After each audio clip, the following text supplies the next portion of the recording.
Hello, YouTube. It's me, John Avenger, once again, and welcome to a review. I haven't done one of these in a while. The last one I did was Alien Earth.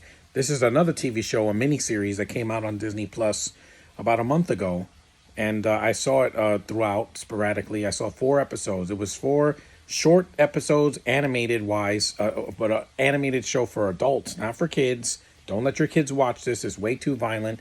Marvel's Zombies. Yes, I'm finally reviewing this. I got to watch it. I finished it last week. I was like, it's pretty satisfying. The ending is kind of ambiguous, but you have to make it, fill it up yourself.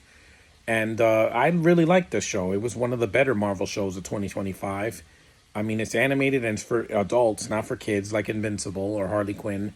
It's really bloody. I mean, some of the Marvel characters here, like, get decapitated and their limbs ripped out, and they get,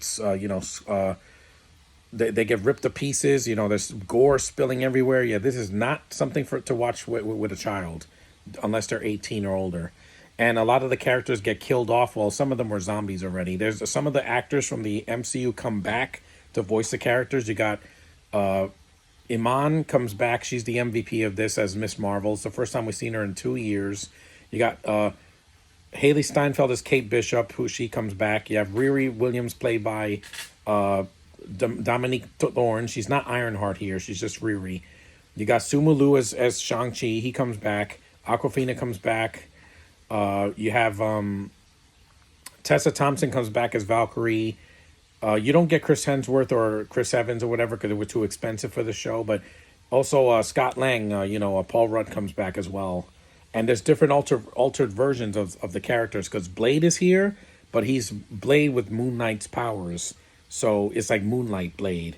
And it was supposed to be Mahershala Ali. It's a guy named Todd Williams who did the voice of Blade.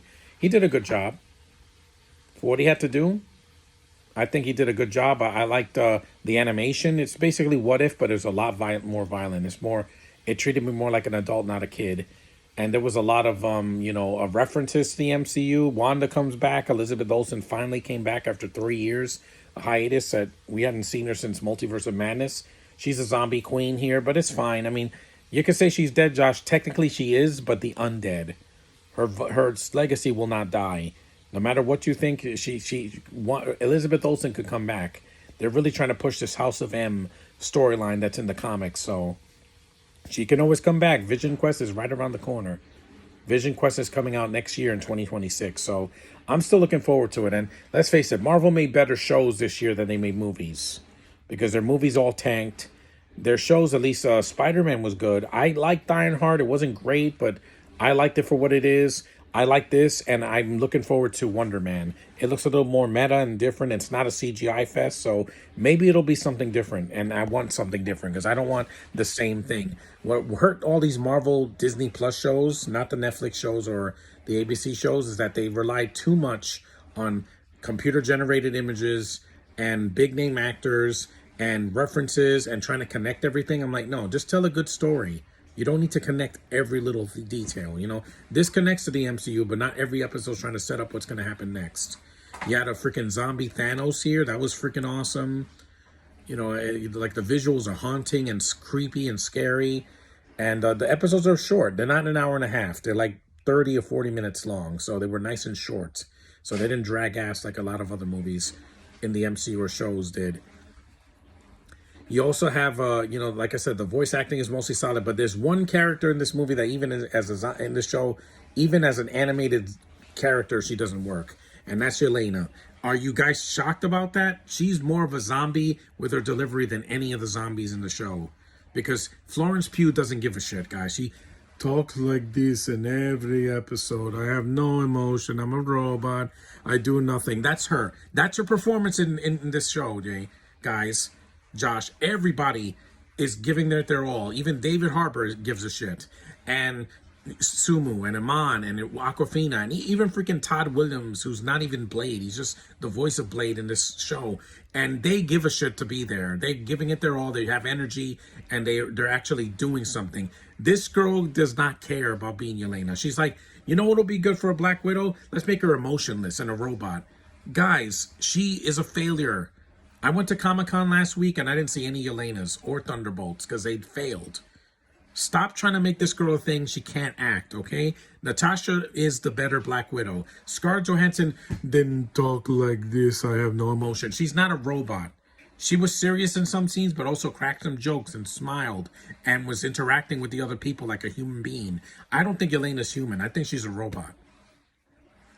Vision was an android, and he had more emotion and more gravitas in WandaVision than anything Elena's ever done. She still sucks dick, guys. She can't act, okay? Stop trying to make Florence a thing. She can't act. Every movie she's in and every show, she sounds like a zombie. She sounds like somebody swallowed her soul.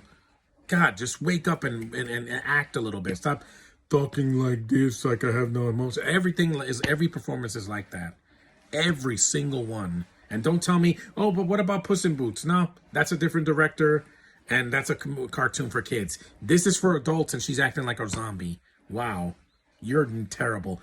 And when she died, I didn't care. Like her and her mother, her fake mother, not voiced by Rachel Weisz because she was too busy.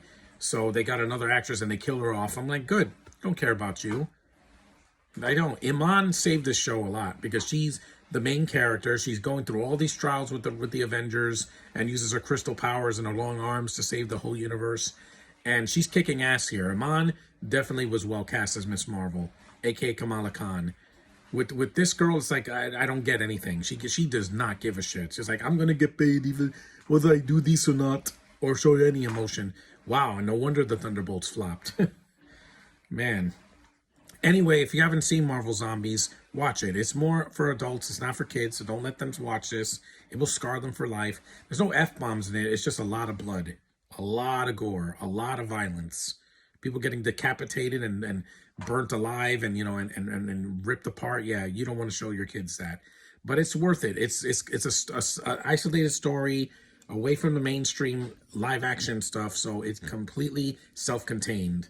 And the ending's ambiguous, so you don't know what's going to happen next. But I will say this, it's worth your time more than a lot of the movies that came out this year.